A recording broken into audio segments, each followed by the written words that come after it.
Oh, wait. There's some. Oh, what the fuck am I doing? Okay, no, hold on. I'm gonna start over the recording.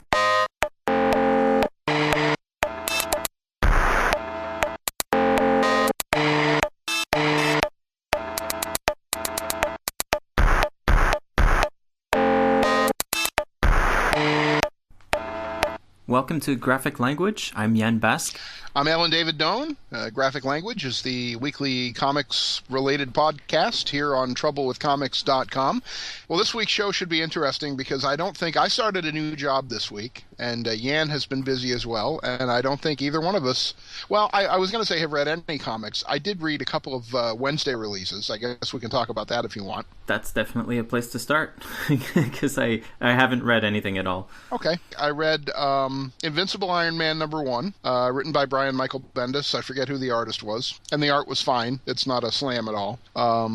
What else? The new Amazing Spider-Man #1. And I think it was issue #6 of Secret Wars. Have you been reading that at all? No, God, no. Have you read any Jonathan Hickman stuff? Oh, yeah. I read a ton of Jonathan Hickman stuff. I read all of the Fantastic Four. I read that in trade, like, after it was done. Right, and that was good, right? I mean, it was focused, it was comprehensible. More or less. Yeah, I mean, it was okay. Then I read his Avengers stuff up to about Infinity, like that last big crossover event. Well, I say last. I don't know how many they've had since then. It seems they have them every few months. Now, did you find that the Avengers got a little top-heavy? Yeah, I mean, the Avengers I didn't like at all. I didn't really understand what he was going for. Or, no. I mean, I understand what he was going for. I guess I just don't find it interesting what it is. Totally agree.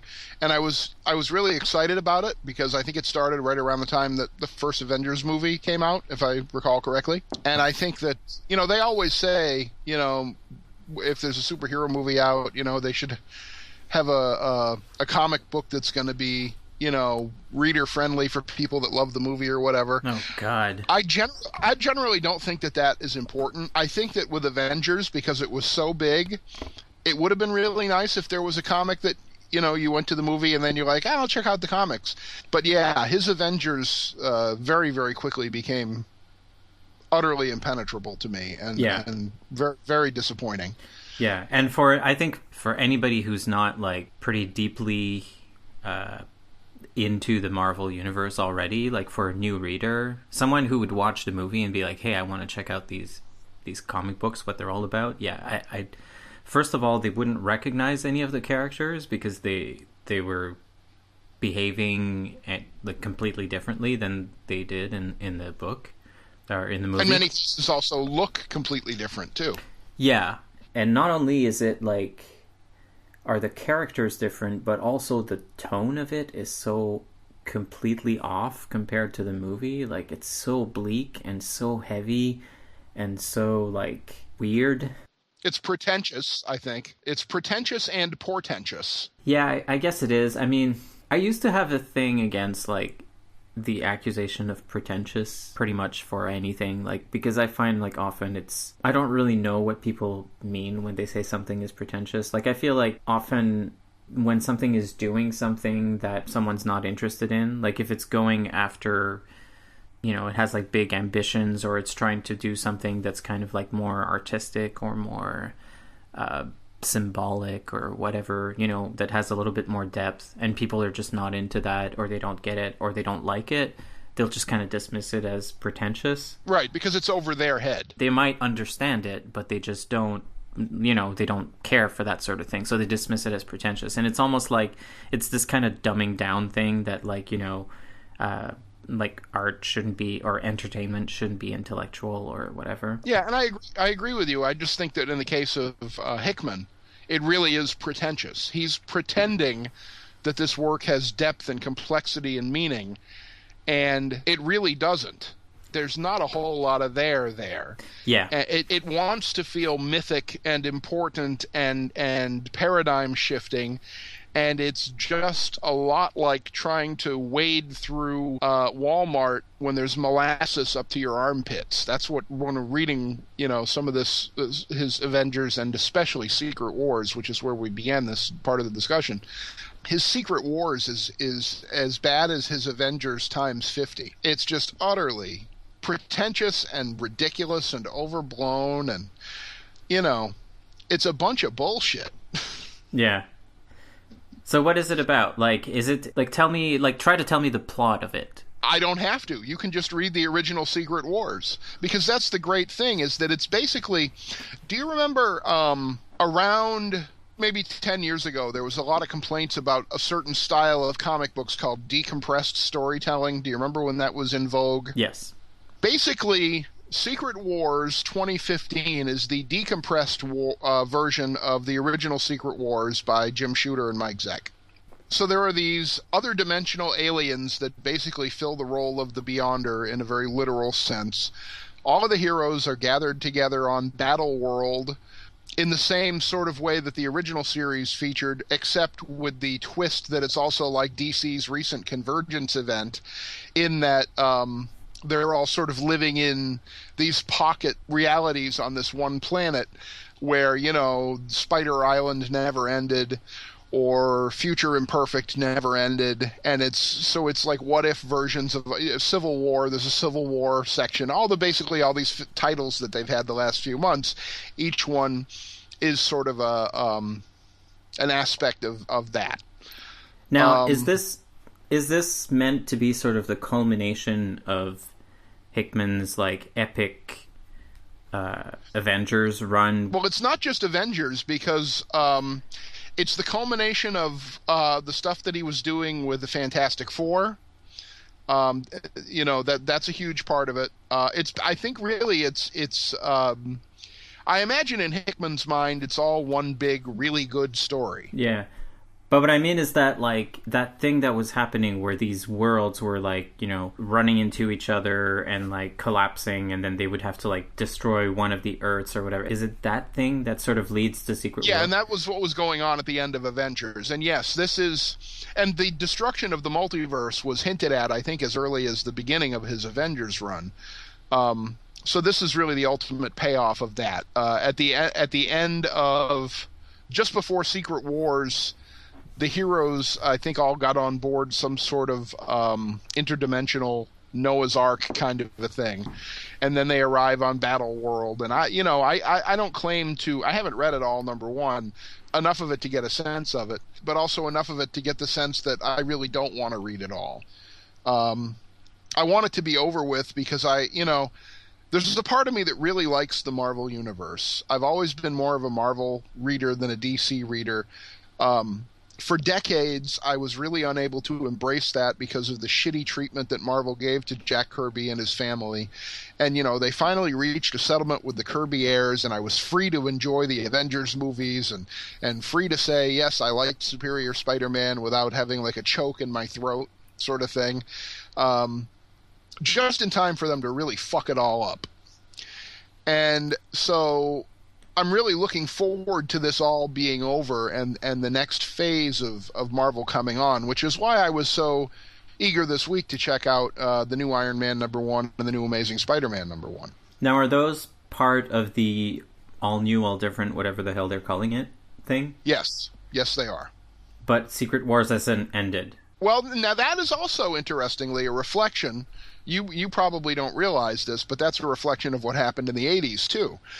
Because with the original Secret Wars, the lead into the original Secret Wars was a scene at the end of each of the, or most of the Marvel Universe titles, where they got sucked into, this portal, and you didn't know where they went. Mm-hmm. And the next month, they came back out of the portal changed, while Secret Wars then went on. So the original Secret Wars maxi series, the 12 issues, happened concurrently with us finding out what the result of that maxi series had been, like Spider-Man getting a new costume, or the Hulk breaking his leg, or, all the various changes that happened as a result of Secret Wars, the original Secret Wars.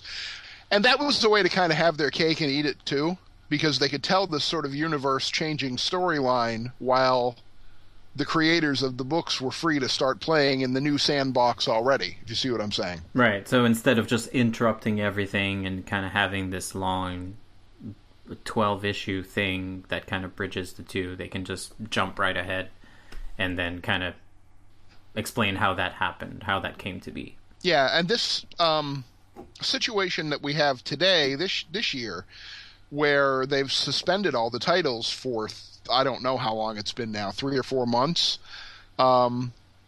It's been very painful, relatively speaking, in the sense that anything about reading superhero comics can be painful. Isn't all of it painful? Well, that's true. But I mean, I've really missed having Dan Slott's Amazing Spider-Man to read. I really enjoy that title. But that said, there actually was a Dan Slott written, I think it was a 5-issue miniseries that took place on one of, in the Battle World, called Renew Your Vows. I don't know if you're aware of that one. No. I really have not been paying attention to any of this. And I understand that. Renew Your Vows was good. It was Slott, it was Spider-Man, it was an alternate version of Spider-Man where, and I'm trying to remember exactly the reason, but superheroes had been outlawed, and Peter and Mary Jane are married, which is kind of, a nod to the fans that are angry about their marriage being erased. And they have a daughter who is not Mayday Parker, the future Spider-Girl. I can't remember her name. And I actually enjoyed the book, too. But it was fun and it was light. I mean, it had some drama to it, but so there was a Dan Slott Spider-Man book, but it wasn't the main Marvel Universe continuity. And this new #1 that came out this week establishes a wildly different new status quo for Peter Parker and Spider-Man. Okay, but hold on. Yeah. Before you get into that, what I want to know is Amazing Spider-Man #1. Is it about Miles Morales or about Peter Parker? It is entirely about Peter Parker. Huh. So what book is Miles Morales Spider-Man in? It hasn't come out yet, so I don't know. It may be called Spider-Man. It may be called Ultimate Spider-Man. I don't know. I haven't been paying enough attention. I mean, I know he's going to have his own book, and I know he's going to be in the Avengers. But I don't know what his title is going to be called. And I wasn't really wild about this new #1 for Amazing Spider-Man. I'm willing to wait and see where it goes. Basically, Spider-Man has turned into Tony Stark. In that Parker Industries, which sort of became a wildly successful company while Otto Octavius was inhabiting Peter Parker's body, due to Otto's, ambitions and genius. It has now become this, basically it's Apple, and Peter Parker is now Steve Jobs, and he's globe-trotting, and he's superheroing, and he even has, as Tony Stark did, he has an African-American friend pretend to be him so that no one will suspect that he's Spider-Man. So instead of Rhodey pretending to be Iron Man for Tony Stark, when he needs him to, be his bodyguard, Hobie, I think, is it Hobie Brown, the Prowler, is a very old Spider-Man character going back to the John Romita Sr. days. Peter Parker has hired him to pretend to be Spider-Man, and, hijinks ensue. Oh my god. I thought you were going to say it was Miles Morales, so now there's another guy also going around calling himself Spider-Man. Right, but he's only like a fill-in. Peter will take over when Spider-Man is really needed. Basically, Hobie's job is to sort of swing around town on his webs. Right, but how is that going to work? I'm sorry. I know you don't necessarily have the answers, but I don't understand. I do because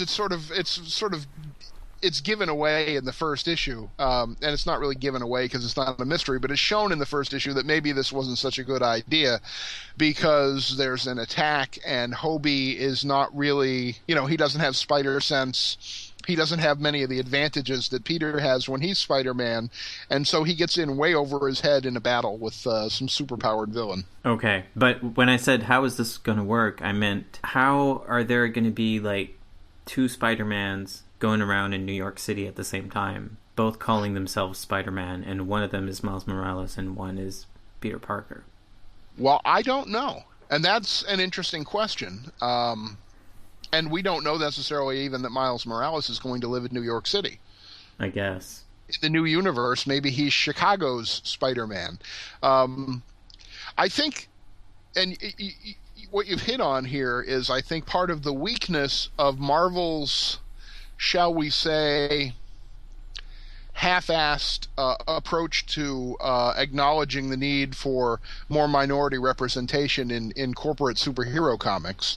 Yeah. Which is that instead of creating a new character who is African American or who is female or who is Muslim or whatever you want, and creating a new character and having creators who have really good ideas and are very talented to build a book and a universe, not necessarily a universe, but to build a book and a milieu, if you will, from scratch.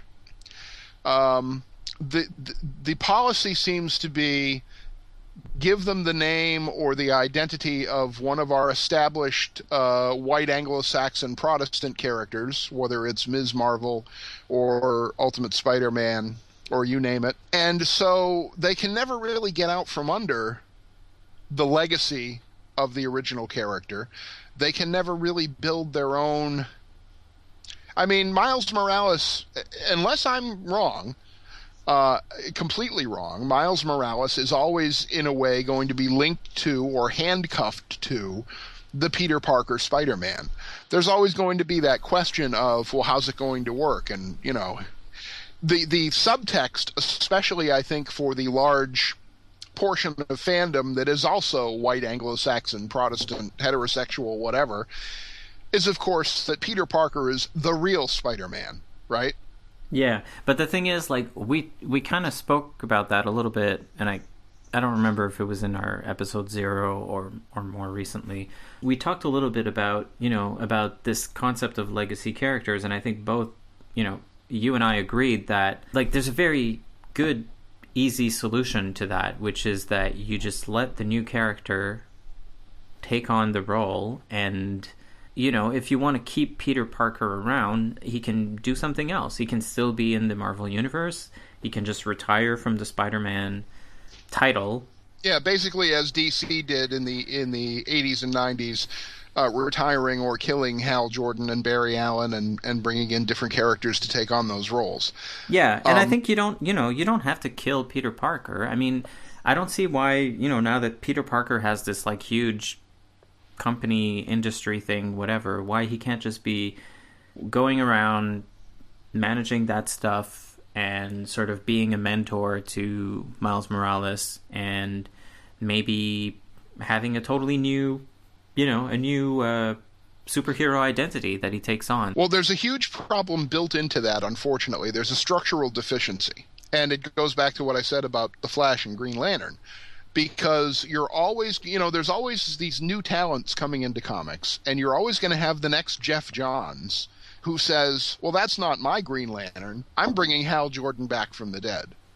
Yeah, but I don't know how you it would be very difficult to have sort of a company-wide edict that's going to stick for decades, and I think that that's going to always impede progress, because you're always going to have the cycle come back to, it's that goddamn nostalgia, Yan. Yeah, but the thing is, like, we also kind of have to acknowledge the fact that these characters don't belong to Jeff Johns or the fans or the readers or whoever. They belong to big, giant, multinational corporations that make ridiculous amounts of money and that want to keep these brands going. Mm-hmm. And keep them profitable for years to come. And I think at some point, those people in charge of those, like, brands or whatever have to kind of decide whether they want to make a commitment to diversity or not. And I don't think that those people are going to do it until they have absolute proof that it's profitable to do. Correct. And I think what you're asking for is real and permanent progress, which I think that, hundreds, if not thousands of years of history have shown us is something that happens very rarely in a revolutionary moment that can't be taken back. It's almost always incremental, and there are almost always, unfortunately, many steps back for every step forward. Peter Parker has, quote unquote, permanently stopped being Spider-Man, I don't know, 3 or 4 times in, look, when during the Clone Saga in the 90s, when it was revealed that Ben Reilly was the one true Spider-Man, that he had always been Spider-Man, and that the person we had been reading about since 1975 was actually the clone, they meant it at the time. And I can prove that they meant it because the website that spawned Trouble with Comics, Comic Book Galaxy, hosted a 36-part analysis of the Clone Saga that featured interviews with the writers and artists of those stories called Life of Riley, and they talked in great detail about how this was the original way that they wanted to get rid of the Mary Jane marriage, by the way. Peter Parker lost his powers. He and Mary Jane rode off into the sunset, and Ben Reilly became the new Spider-Man, and they intended that to be permanent. And it was for maybe a year and a half, that Ben Reilly was Spider-Man with the blonde hair, and he wasn't married, and eventually it went back to being Peter Parker. Whether it was nostalgia or sales or, the fear of losing the fan base.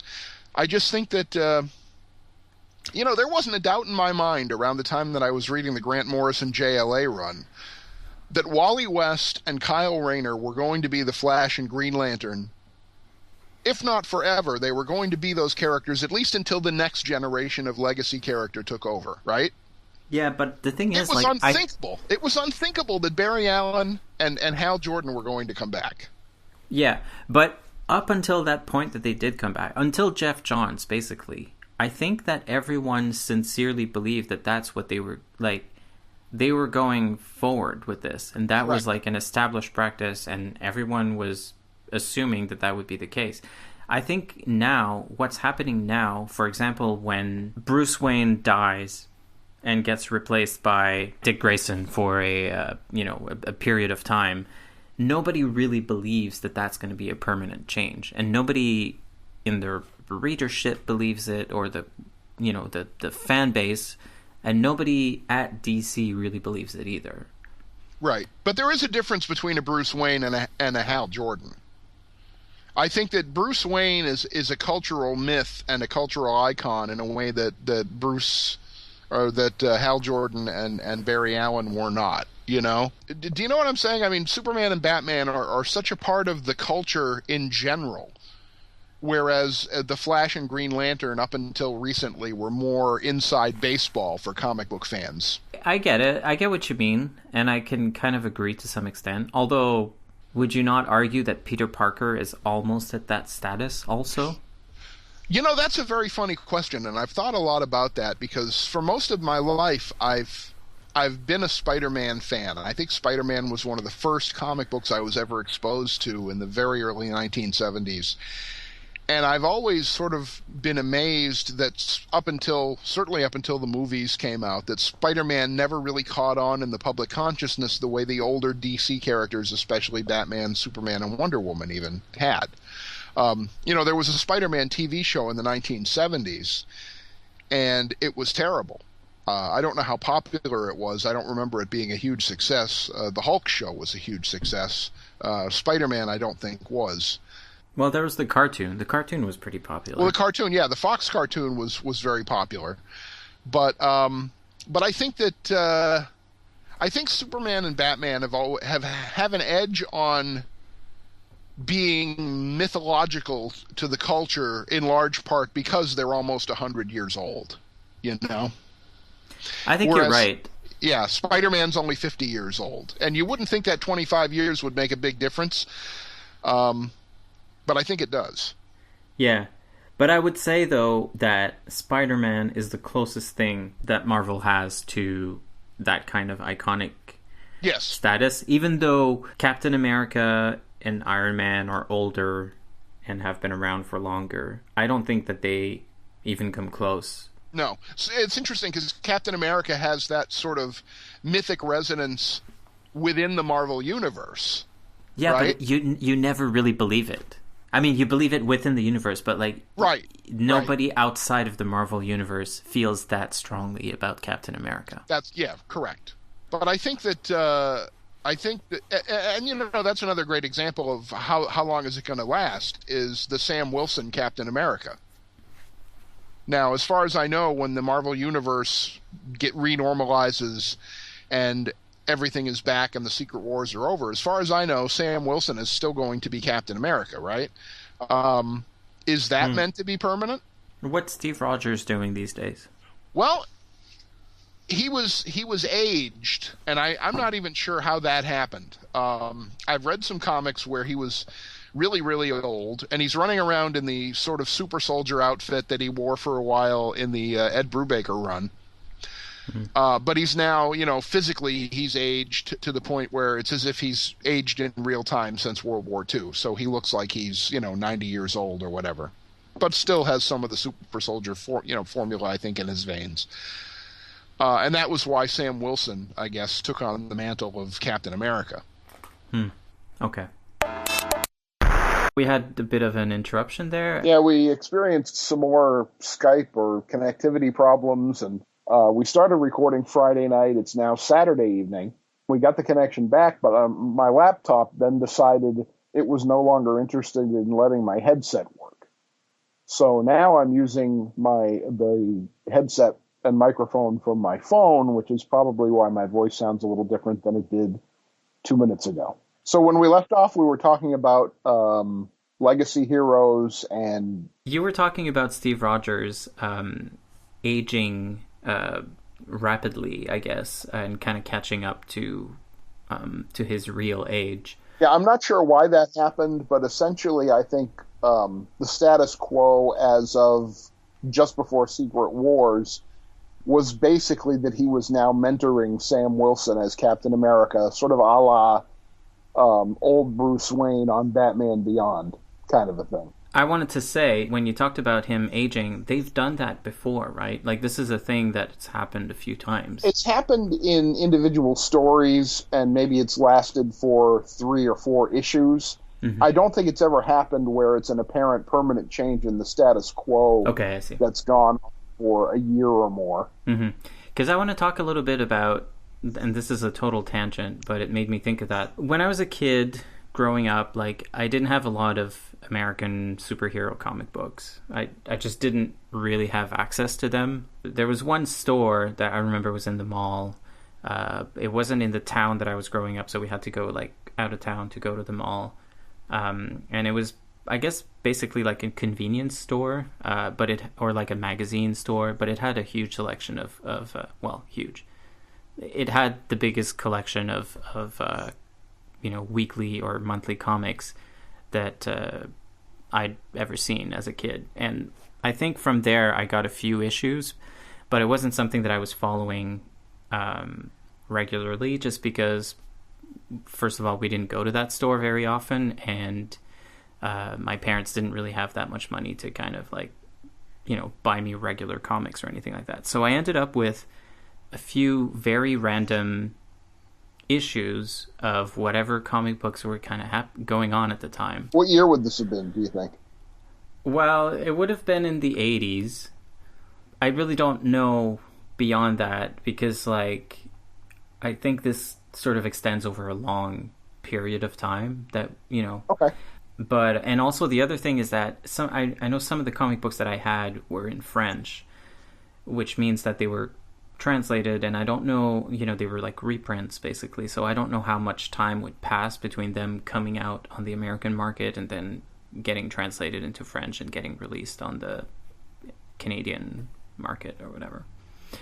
The point is that I just had like a few random issues completely not connected. Basically, it's like if you go to a store and you pick up like issue number 175 of Captain America, and you're trying to understand what the hell is going on, who these characters are, and then you never get to see how the story ends for like, 20 years or whatever. And I think, by the way, that was fairly typical throughout North America in rural areas where the distribution was somewhat spotty. You weren't always sure you were going to get the next issue. Yeah, I imagine so. And I mean, I think for me, what kind of made it particularly weird, and maybe not, I mean, maybe this is everybody's experience, but I was the fact that I really only had I'm going to say less than 10 comic books.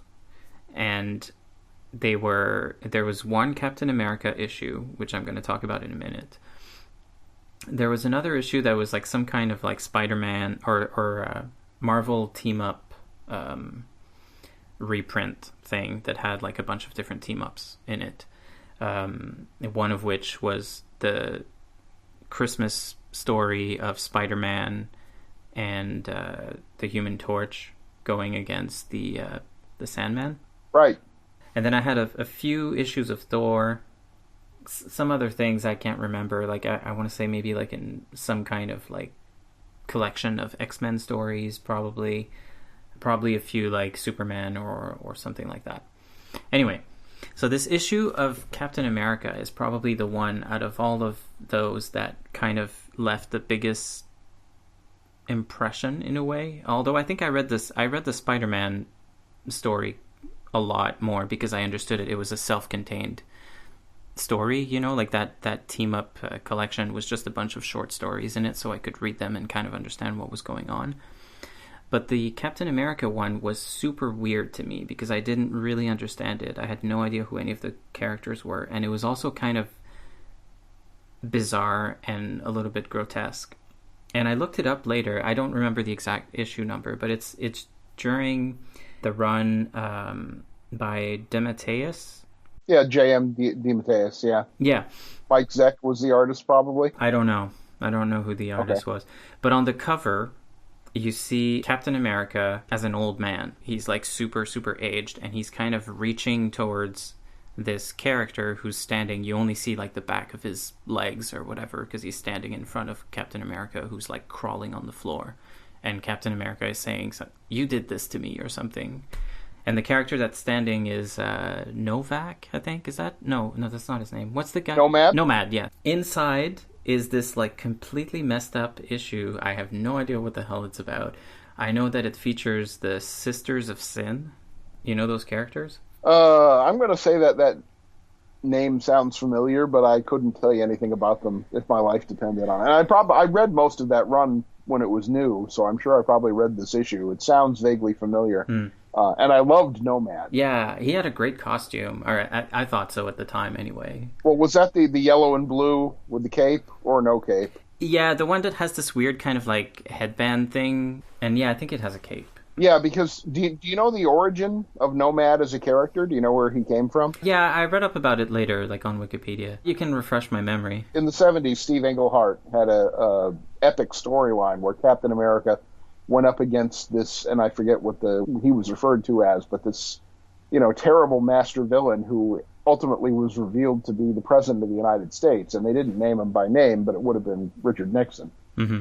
And Nixon killed himself in front of Captain America, and Captain America lost such faith in, I guess, the nation or in the government as a result of that experience that he quit being Captain America and he took on this other superhero identity of Nomad. And one of the interesting parallels, or maybe Alan Moore was inspired by that, if you remember, there was a scene in Watchmen where we saw that one of the Minutemen had been killed because I think he stepped on his cape or somebody choked him with his cape. I forget exactly what happened, but it was, he died as a result of having a cape.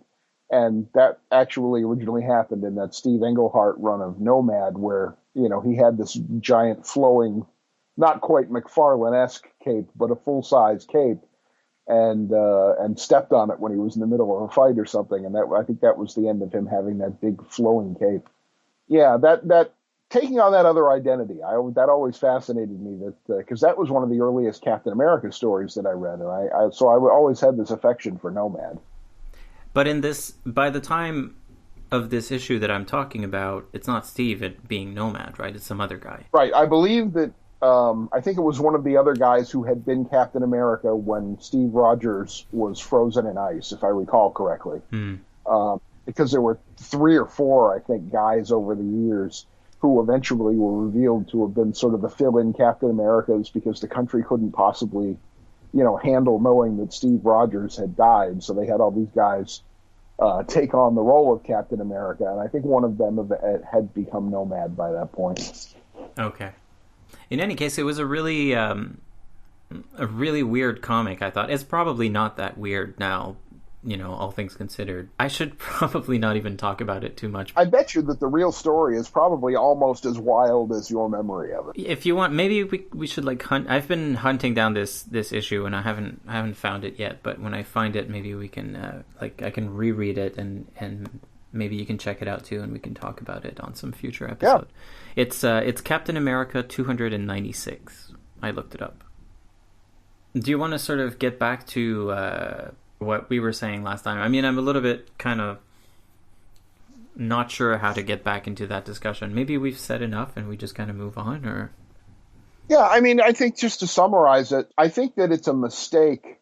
If Marvel and DC have sort of made these half steps towards introducing diversity more into their respective universes. When they are introducing their idea of diversity and making a Spider-Man that's an African American or a Ms. Marvel that's a Muslim, it's never going to be as powerful a thing as if they really had a well-done book featuring those sorts of people as superheroes that have their own identity. I just think that handcuffing them to the past and handcuffing them to these other characters is never really going to achieve the apparent goal that they want, to make these characters stand on their own.